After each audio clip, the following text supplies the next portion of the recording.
Allô tout le monde, je m'appelle Christina Gauthier et je suis finissante au baccalauréat interdisciplinaire en art, concentration, théâtre. La pièce que vous apprêtez à regarder est un peu spéciale. Certains d'entre vous possèdent une boîte sensorielle qui contient des objets qui, tout au long de votre visionnement, sauront attiser vos sens.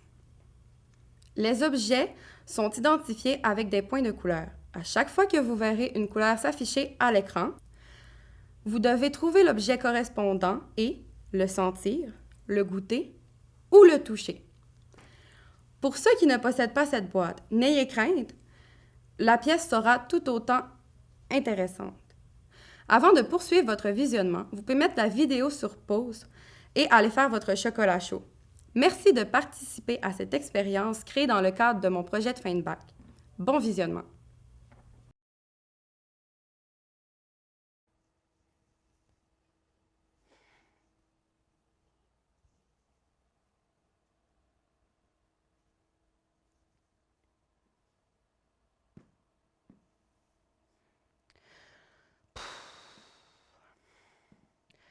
Quand il n'y a plus de place à largeur, là, on le fait à hauteur. Pourquoi pas? Pour un texte, c'est réaliste. Mais pour un immeuble, là, c'est logique. On construit des gros trucs en briques ou en verre ou en tout ce que tu veux pour être sûr de boucher à la vue des gens. Ben oui. Sinon, ils pourraient voir le ciel puis prendre le temps de l'admirer, tu sais. Comme quoi, il y a juste en région qu'on peut rêver. On peut voir les nuages faire leur petit bout de chemin, checker la couverture du temps au-dessus de nos têtes, voler avec les oiseaux ou suivre les feuilles d'arbres dans le vent. Respirer puis trouver que ça sent bon. Marcher sans croiser 70 000 personnes. Checker à terre sans voir 3 gobets de café, 3 pailles, 12 boches de cigarettes, 8 Kleenex puis une flaque de gaz. Comme quoi, il y a juste en région qu'on peut respirer. Excusez pour ceux qui aiment la ville, là, mais vous manquez bien du stock. Moi, en région, j'admire ceux qui sont fiers d'y habiter. J'admire ceux qui prennent le temps de regarder autour. J'admire ceux qui savent se souvenir d'avant. J'admire ceux qui n'ont pas peur de raconter l'histoire. J'admire ceux qui veulent faire connaître nos régions. Ceux-là, là, ils sont bien en région. Comme quoi, il y a juste en région qu'on peut être fier de dire quand j'étais jeune. Apprendre en région, c'est pas comme apprendre partout ailleurs. J'aime apprendre d'où on vient. J'aime apprendre notre histoire. J'aime apprendre notre façon de vivre. J'aime apprendre pourquoi nos mots sont si purs. J'aime apprendre le sens de nos phrases anti-syntaxiques. J'aime apprendre la richesse de notre culture, celle de nos ancêtres. Comme quoi, il y a juste en région qu'on peut montrer aux autres ce qui se passe chez nous. Je me souviens d'un village. Je me souviens d'un disco patin durant la semaine de relâche. Je me souviens d'une marche à -30 pour aller boire un chocolat chaud autour d'un gros feu avec ben du monde. Je me souviens de mes classes pleines de cousins-cousines. Je me souviens d'avoir souvent dit « Il y a bien du monde à la messe » sans être dans une église. Je me souviens du roi de la montagne. C'était tout le temps moi en haut, sur le top. Je me souviens de bien du stock. Comme quoi, il y a juste en région que ça se peut. Moi, là, je rêve à ma région en 2 respires parce que quand j'étais jeune, je voulais montrer aux autres que ce qui se passe chez nous, il y a juste ici que ça se peut. Moi, je rêve, je respire, je suis encore jeune. Je leur montrer ce que j'aime, je leur apprendre à rêver ici, en région.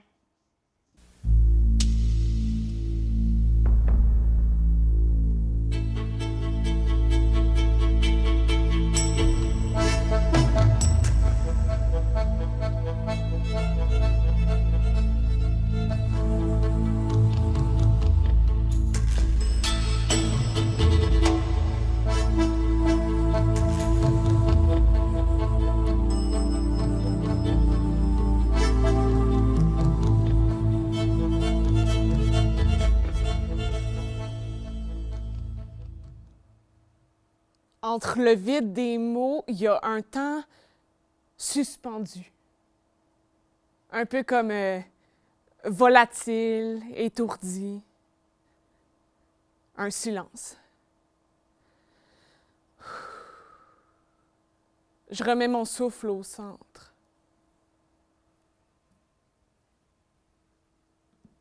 Je regarde devant moi. Un tableau digne d'un grand peintre. Au-delà de la baie vitrée, le pont Sainte-Anne me traverse. Une goutte de vin blanc tombe. Chardonnay, tu me connais. Je porte cet enfant suicidé à mes lèvres. Mon regard se porte vers le ciel. Devant un relief sombre, il y a mes yeux qui scintillent.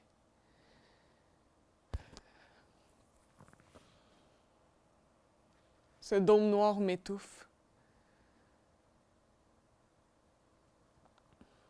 J'échange des mots partagés avec des personnes merveilleuses. Je deviendrai une autre goutte, une autre larme. Une de celles qui glissent sans rechigner le long d'un verre de glace.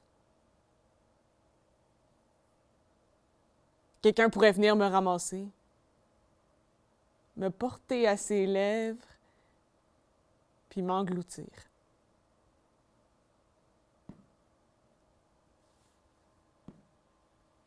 Je me confonds à cette mer dorée qui s'apprête à disparaître sous tes lèvres. Cheese Whiz donne ta personnalité, il fait sensation de bien des façons. Pour les sauces, les nachos et tellement d'autres choses. Fait avec du vrai cheddar canadien, si succulent sous la dent. Cheese Whiz donne ta personnalité, Fait avec du vrai cheddar canadien. donne la personnalité.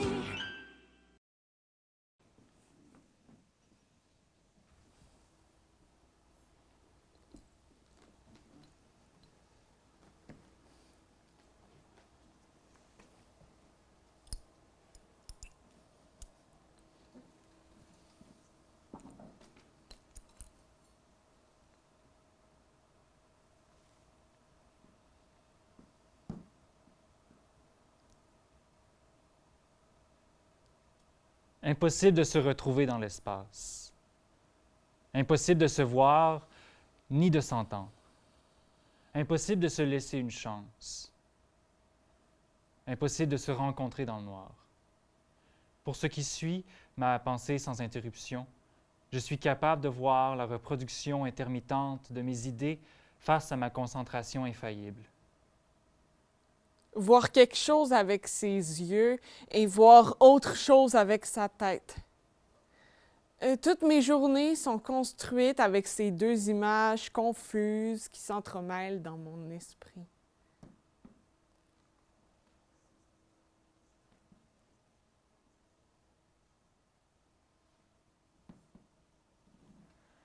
On l'entend et on le voit. Impossible de se perdre dans le noir, car il est évident que recycler ses idées n'est pas la meilleure des idées. Mais recycler l'idée de l'idée, ou ce qui a apporté l'idée, peut donner espoir à son esprit. Ainsi alors, la possibilité de continuer ou d'arrêter. Les images poussent comme des pissenlits dans ma tête, même s'il n'y a rien devant mes yeux. Pas surprenant que mes paroles soient incompréhensibles. Fin de l'idée pour feindre une autre vérité. Une suite de mots se propulse dans le corps. La forte chance qu'une perte passe par la porte de demain et qui s'acharne sur son être minable Et pitoyable, est effroyable. il vole comme un essaim. Bref, comme un moton d'abeille. Écrire non plus, hein, c'est pas facile apparemment. Même si je sais que personne va me lire. Écrire sans faute. Impossible. Une chose à la fois pour s'absenter. Une chose à la fois pour se présenter. Rien pour que je ne croise tes idées. Pour dire ainsi, je préfère le lo-fi qu'à la plénitude qu'offre la pop surdimensionnelle qui s'enrage sur nos radios. Je cherche et je recherche. Je trouve et je retrouve. Rien n'est possible sans... Oh, puis de la merde. À quoi bon se revoir? Il nous faudrait une seule raison pour continuer. Une seule. L'inspiration peut dériver longtemps avant d'arriver à destination. Entendre l'environnement plein et lourd. C'est possible. Toutes mes journées sont remplies d'idées, de bruits qui popent de nulle part. Qu'est-ce que je viens faire ici? Comment dire? Il y aurait une raison à ma présence? Juste pour rire, écoute quelqu'un te parler de sa journée en réécrivant jonquière de plumes sans faire de faute, tout en écoutant le dernier Rocky avec les sous-titres en anglais. À la fin, je te demande de me décrire la couleur des souliers de la personne qui te parlait. Es-tu capable? Jus du nul à chier, prêt à karatsouiner ma raison d'être. Pourquoi t'existes? Il faudrait se dire que t'existes un peu à cause de moi. Ça, il faut le savoir pour le comprendre. Je pense un peu... Pour être consistant, il faudrait être inconsistant. Et pour être inconsistant, il faudrait être soi-même. N'importe comment. Et pour être soi-même, il faudrait peut-être arrêter de flanger. Avec beaucoup de n'importe quoi. Par l'insulte insultante qui m'insulte par ses mots insultants et qui m'insulte par l'insulte des insultes. Ben écoute, ça, c'est la vie en général. Finalement, je ne cherche pas à trouver. Tout est perdu. Rien ne se trouvera.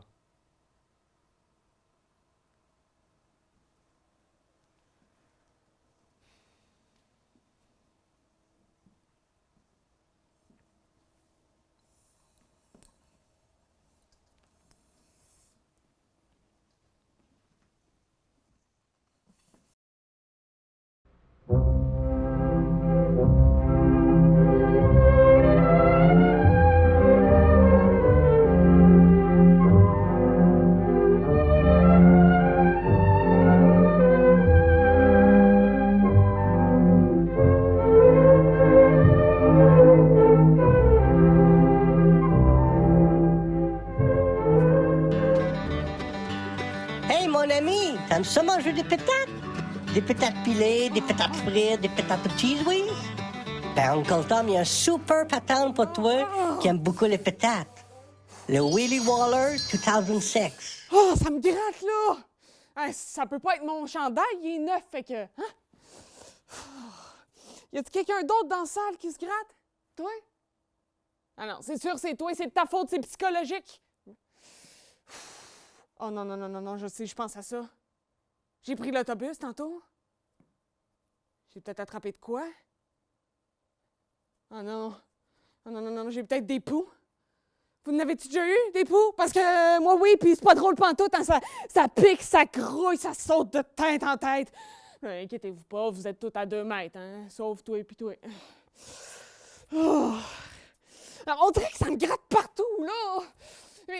C'est sûr que c'est pas mon chandail, il est fait en vraie laine, hein? OK.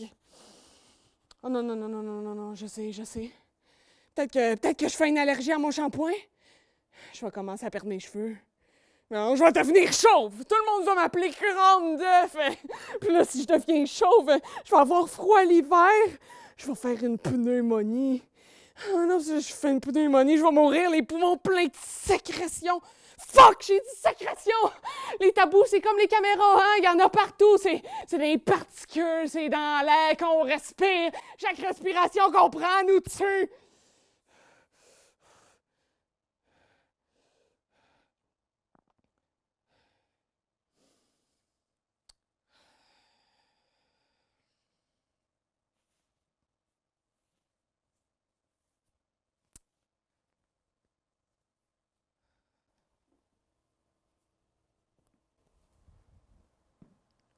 Sophisme ou sophisma en grec est un nom masculin qui signifie argument, qui partant de prémices vraies ou jugées telles, aboutit à des conclusions souvent absurdes et difficiles à réfuter.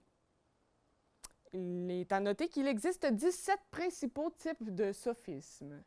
Dans ce texte, nous avons pu observer le sophisme de la pente glissante, aussi connu sous le nom de pente fatale. C'est un paralogisme de diversion qui distrait notre attention du sujet discuté en nous amenant à considérer autre chose. En l'occurrence, toute une série d'effets indésirables attribués à un point de départ que défend notre adversaire dans un échange.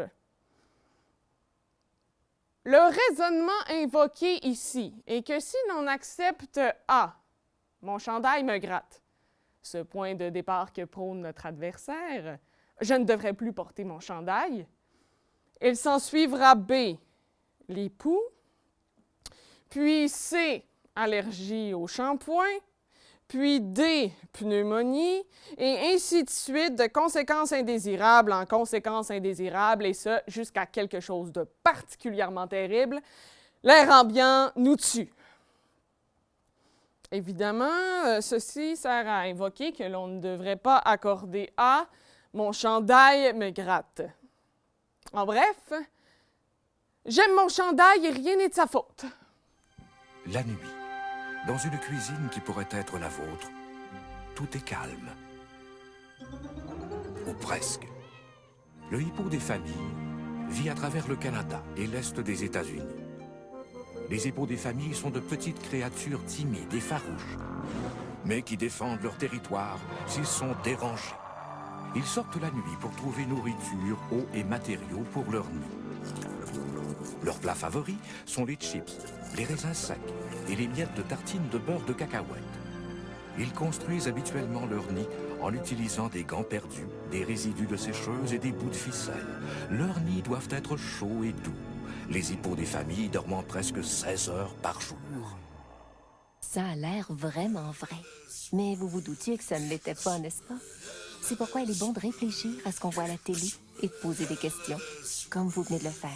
C'était un message des annonceurs concernés par les enfants. Moi, vous dire un secret.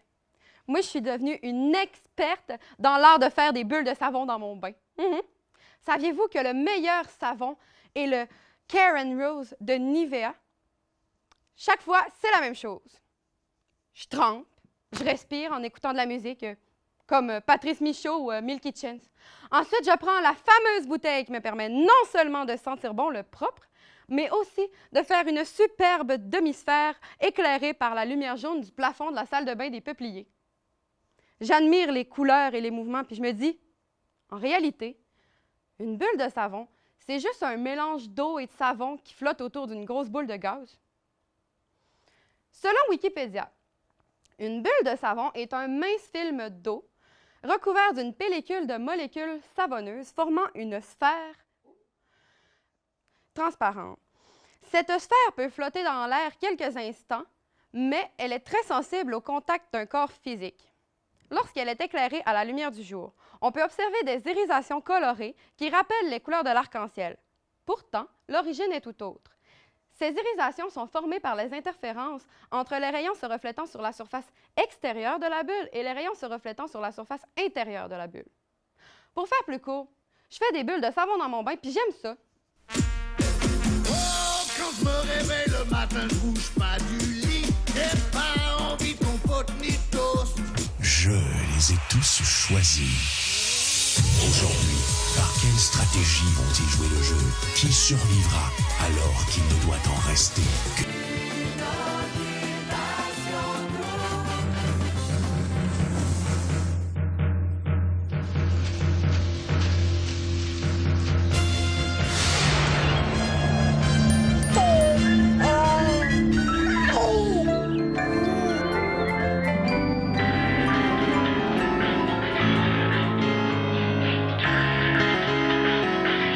Puis quand le matin chante. Si je comprends plus rien dans la vie, tabarnak. On fait des affaires qui servent à rien. Je me sens fou, mais je m'empêche d'être submergé par mes propres problèmes pour les autres. Parfois, je vais être dans un salon funéraire, aussi rarement que ça peut arriver, puis je vais partir sur une traque qui n'a aucun calice de rapport avec la situation dans laquelle je suis. Puis, il y a d'autres choses. Ah, oubliez ce que je voulais dire 30 secondes avant de le dire. Crise de calice. Parfois, je vais me mettre à parler, mais quand je parle, j'ai une syntaxe qui n'a pas vraiment du sens, fait que je perds mes mots, puis hey, ça fait pas de sens ça, hostie. Veux-tu bien me dire pourquoi je parle de même? Fuck! Hey, un exposé oral. C'est écœurant, cette histoire-là. Surtout quand l'autre personne parle, puis qu'il n'arrête pas, puis que ça fait 10 minutes qu'il est là. Mais esti, t'en as juste 5 pour parler. Il y a 20 autres personnes qui passent après toi. Ferme ta gueule, laisse les autres parler. Il y aurait peut-être aussi en préparer un. C'est pas facile, cette histoire-là. OK, trouve ton sujet, pas de problème. Après ça, recherche ton sujet. Oui, OK. Écris sur ton sujet, synthétise-le, apprends-le, maîtrise-le. Faut que tu l'aies dans le corps. Là, tu arrives devant le monde. Il n'y a rien qui sort. Tu n'es pas capable de parler. Tu ne comprends pas ton sujet. Tu n'as rien compris de ce que tu voulais dire. Asti de Christ! Dans la rue, quand tu marches, laisse pas tes mardes à terre. C'est pas difficile, garder sa marde dans ses poches. Ou encore, je sais pas, peut-être la mettre dans la poubelle qui est à côté. Il y en a partout des poubelles. Garde-la dans tes poches ou crisse-la dans la poubelle. L'un ou l'autre, c'est pas difficile. Il y aura aussi dans la rue, quand tu conduis, je sais pas, moi, tu as ton café ou une bière. Prends pas d'alcool en conduisant, c'est vraiment dangereux. OK. Fait que là, genre, ton breuvage, tabarnak, là, il y a une place spéciale pour ça. Entre ton esti de siège puis celui du passager. Il y a 2 belles places, là. Chris-les là, il n'y a pas de problème. Cool. Ou encore dans la porte. Mais pas par la fenêtre. C'est pas difficile, non. Fuck you, Tim Horton. Échapper ma pâte à dents dans le fond du lavabo, tabarnak. Mes toasts à terre. Non, mais je voulais venger, moi. Se couper avec du papier, tabarnak. Occupation double. C'est de la merde, ça. Fucking, je sais pas, moi, le gouvernement. Je sais pas, moi, le système scolaire. L'austérité. Fucking moustique. Fucking vomir. Avoir mal. Trop chaud. Trop froid. L'humidité. Se bêcher. Fuck!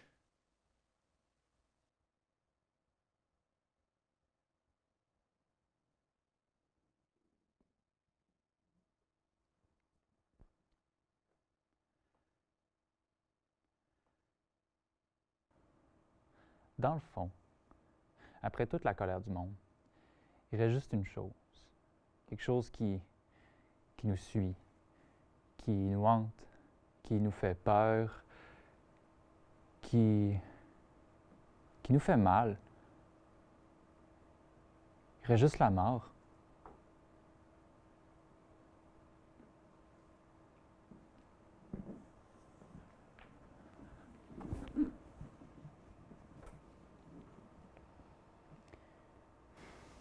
La mort. Moi, je sais déjà comment je vais être enterrée.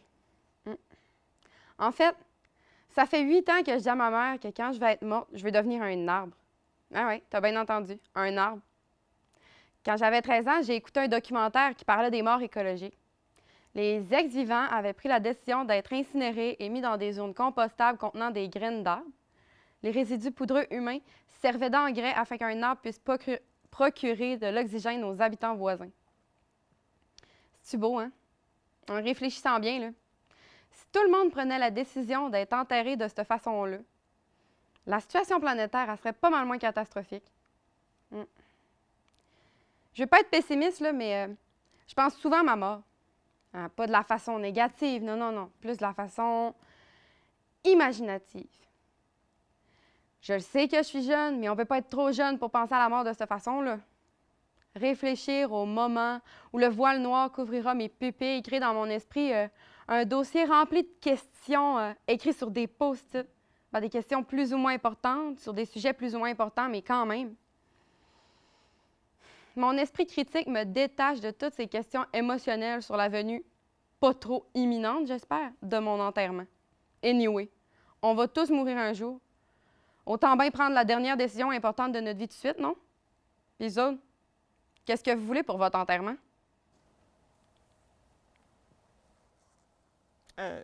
C'était quoi la question déjà? Ah ouais, OK. Pour être franche, j'ai 23 ans, je pensais pas avoir à penser à ça avant un esti de bout, là. Je sais pas quoi vous dire. Je me suis jamais réveillée un matin avec l'épiphanie qui pendait au bout de ma cuillère pendant que je mangeais mes céréales à boîte croquante pour m'écrier Hey maman, je sais ce que je veux être plus tard quand je vais mourir. Non. Je comprends, vous voulez pas savoir en quoi je vais me réincarner, mais littéralement, ce que mon corps va devenir après sa mort. L'esprit puis l'âme, c'est une autre affaire, je mêlerai pas aucun dieu à ça. On va s'entendre sur une affaire. Que tu décides de finir en cendres, en décomposition, ou bien en mannequin weird pour l'exposition Bodies.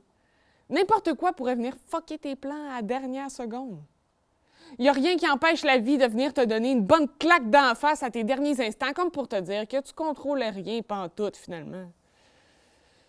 Toi, ton rêve, c'était de faire don de ton corps à la science? Ah, ben non, hein? Un corps ayant subi des brûlures ou un accident majeur ne remplit pas les critères de don. Puis ça donne que tu vas mourir écrasé sous le char d'un automobiliste ivre. Ah, quinte-toi! Claque sur la gueule. C'est peut-être un petit peu intense comme façon de voir les choses, mais j'ai toujours été de même.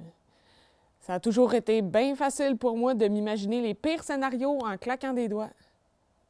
Ah, là, vous voyez, je viens de m'imaginer mon corps réparti en espèce de petits bouts de chair partout là, dans les décombres d'une explosion. Je sais pas quelle explosion. Là. Ah non, c'est vrai, hein? Peu importe comment je vais mourir, il va toujours avoir des funérailles. Une autre affaire à penser. Moi, je me suis toujours dit que vouloir planifier ses obsèques, c'était le geste égoïste ultime. Tu sais, c'est pas toi qui vas en profiter anyway. Hein. Nos proches peuvent choisir la façon qu'ils veulent de faire leur deuil. Moi, tant que cette façon-là, c'est pas en demandant à une inconnue de venir chanter Alléluia sur une trame de karaoké. C'est tigidou. Fait que c'est ça. C'était quoi la question déjà?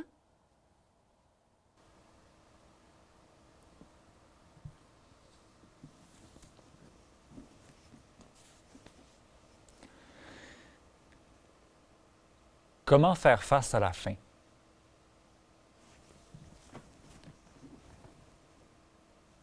C'est ça que je fais, je pense. Moi, comme tout le monde un jour, je vais arrêter de respirer et je vais mourir. Depuis la nuit des temps, la mort de chacun vient avec un rituel qui se tient entre les gens les plus proches du mort. Et plus souvent que toujours, les derniers désirs du décédé vont être réalisés. Moi, comme plusieurs, je ne sais pas exactement qu'est-ce que je veux qu'il se passe avec moi après ma mort. Je ne sais pas si je veux qu'on m'enterre sans cérémonie. Je ne sais pas si je veux me faire manger par les loups. Je ne sais pas si je veux qu'on me transforme en arbre.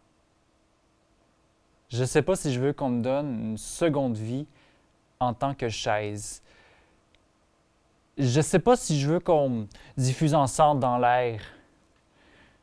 Je ne sais pas si je veux qu'il se passe de quoi avec moi. J'essaie vraiment de me détacher de l'idée du rituel et de me transformer en de quoi de plus vrai. Je ne veux pas avoir de lien avec une religion qui base ses idéaux par rapport à la mort qui sont parfaitement impossibles. Quand je vais mourir, je ne veux pas être enterré. Je ne veux pas qu'on pense trop longtemps à moi. Je ne veux pas qu'on me laisse pourrir dans un appartement ou une maison. Je veux être dehors. C'est ça que je veux. Je veux être dehors. Transportez-moi à l'extérieur. Laissez-moi en forêt. Faites ce que vous voulez pour vous rappeler de moi. Les seules choses que je demande, c'est aucune cérémonie, un écrit à mon sujet par un parfait étranger et qu'on me laisse en forêt profonde.